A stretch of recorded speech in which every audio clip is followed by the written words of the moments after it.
Hey everyone, and welcome back to a new video. So we finally have it, a look at the brand new Angron model coming with the impending World Eaters release, either later this year or early next year.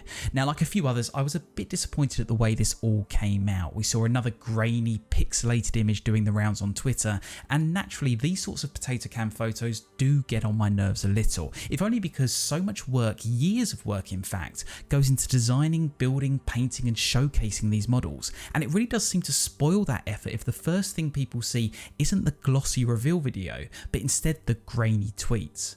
Heck, Jez Goodwin was teasing these new World Eater models back in early 2019 when Shadowspear was under the spotlight. I don't know, quite like World Eaters though. Good man, yeah, we'll take that. I have to take your first answer. Yeah, we ought to do some new miniatures of those at some point. That would be a fine idea. Alright, and well on that bombshell, we'll have to draw an end to this podcast recording.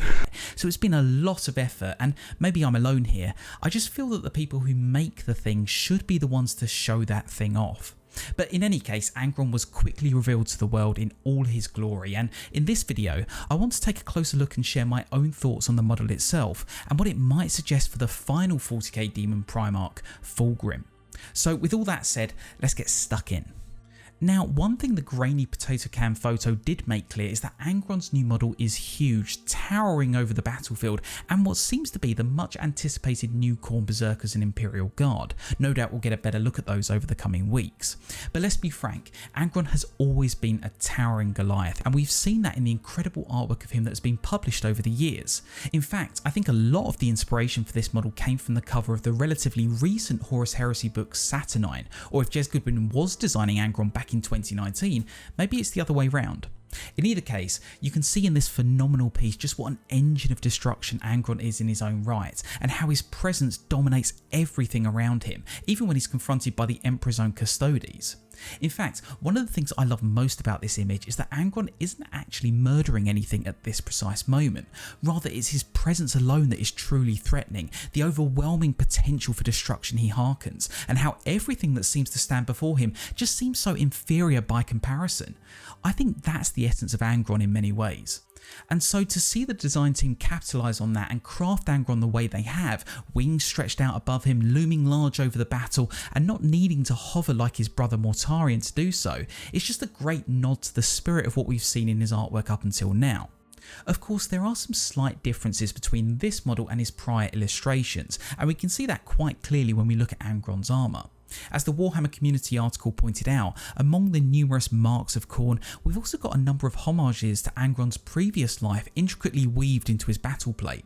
Most notably, there are several motifs to the World Eater's Legion, specifically on his right shoulder, right knee pad and just above his shoulders, which we do see in illustrations of Angron pre-transformation, but it seems they quite literally warped over the millennia. Again, this serves as not only a nice visual nod to the fact that this is a World Eaters release after all, as opposed to a new Khorne Demonkin one, but also the Angron of the past, and I think that has some interesting lore connotations to it. To be clear, to see Angron bearing the motif of his Legion and to bear it so openly shows he's retained at least some semblance of his identity as Primarch of the World Eaters. 10,000 years in service to Khorne hasn't entirely robbed him of that yet. And so with that, might we expect that he also harbours a desire to lead his entire legion once again, just as he did on Terra all those years ago, and as his brothers Mortarion and Magnus have done with their own legions on Macragge and Fenris respectively? Personally, I think he does, and a mustering of the entire World Eaters Legion would serve as a superb springboard into a new, exciting and bloody campaign chapter for 9th edition or maybe even 10th edition Warhammer 40k.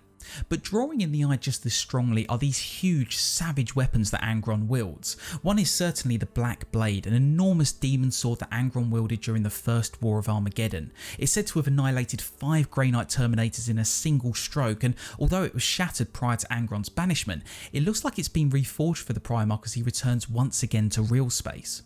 The other weapon could be Gorefather, which is the sister axe of Gorechild, the chain axe that Khan the Betrayer wields. Both weapons were originally wielded by Angron during the Great Crusade, but Gorefather was reclaimed by his legion during the Heresy and has since become a prized possession for many World Eater warbands. Perhaps Angron has reclaimed it for himself, or perhaps had a successor forged, but in my view it's likely Gorefather, since Games Workshop would no doubt love to bring back such an iconic weapon. Now, to have Angron wield both Gorefather and the Black Blade shows this nice duality to the model once again, a homage to the noble Angron of the past and a testament to the warped entity he has since become. There's a subtle visual struggle happening with the model as both of those entities fight amongst themselves for our attention, echoing so much of what we know of Angron in the lore. However, at the same time, I think it also specifically points to what we may see from his rules. Many characters and heroes these days have weapon profiles that allow for sweeping attacks and more heavy hitting ones, used primarily for dealing with tougher characters and vehicles. Given the Black Blade's reputation for sweeping through Grey Knights like paper mache, and the visions I get of Gorefather smashing into an Imperial Knight or Land Raider, I think we'll likely see something similar for their profiles. Ultimately, that's going to give Angron every opportunity to smash through whatever tries in vain to block his path, and we should expect no less. Finally, I do want to touch on Angron's face because I've seen a fair few comments on how people felt it should have looked. In the end, the great thing about this hobby is that if you prefer a different look to your models, you can totally adapt them, and there's plenty of alternative heads or conversions you could try here. However, in my mind, I think it's a nice hybrid of the rough, bestial visage that Khorne typically bestows on his bloodthirsters, and the human, if you can say that Angron once was. It's subtle certainly, but there's the faint remnants of the old Angron there, more than we've seen in other illustrations of him, and it's a striking reminder of how far he's fallen over the course of his life. More so, what I also particularly like is how the butcher's nails and other cables flow around Angron's head. They've literally become his neck, his lifeline, his only means to feel anything real, and a conduit for the pure rage that overwhelms his expression. They also give his face the distinct impression of being like a mask, and for me, that raises all manner of subtle meanings. Before he had the butcher's nails installed within him, Angron was actually quite a compassionate, empathetic individual, as we see in books like Angron, Slave of Nuceria by Ian St. Martin. He was completely the opposite of what he's known for today, and that's why he's such a tragic figure in Warhammer lore. Presented in that light, the nails almost seem to bear this mask of pure rage and hint towards the cruel fact that Angron's rage was never really his own in many ways. Instead, it's been a figurative and maybe now literal mask that he's been forced to wear for all eternity, and I really do love that. Overall, I think there's many great things about this model. The pulsing muscularity of it, the bowed bestial pose, and the oh so many skulls that cover Angron and scatter around him. It's a great tribute to Khorne as much the Primarch himself, and I think the design team have really hit it out the park again with this one. And so that begs an interesting question about the final Demon Primarch of the four major powers, Fulgrim, Demon Prince of Slaanesh, and whether we can anticipate what his model may look like when it's finally revealed. Up till now, models of Fulgrim have been the domain of third-party retailers and skilled kit bashers, but just as the other three Primarchs have lent at least partially on the art that has accompanied the Horus Heresy, I think we can look to those two to see what the design team might have in store for Fulgrim. And one piece that springs to mind is from the front cover of the Horus Heresy book, Slaves to Darkness. You can even spot Angron in the background and some of the similarities to his new model, albeit again with some nuanced differences.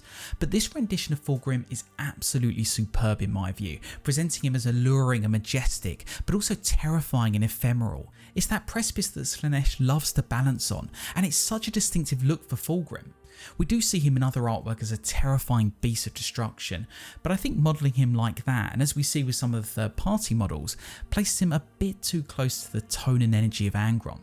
No, I think this is how we might see Fulgrim realised on the tabletop, bearing all the confidence and command of his pre-fall days, all while that exquisite horror that only Slaanesh can manifest burns beneath the surface. We may have a little while to wait still, but given what we know about when they started thinking about the new World Eaters, I expect the design team is already working on him. So those are just a few of my thoughts on this new Angron model and what we might look to when it comes to his brother Fulgrim. What do you make of this new reveal, and has it drawn you to the Lord of Skulls? And how long do you think it will be until Fulgrim makes his own arrival on the tabletop? Let me know your thoughts in the comment section below, and as always I want to say a big thank you for watching. If you enjoyed the video, please do give it a like and consider subscribing to the channel for more content, and I do hope you'll join me for my next one. Until then however, do take care.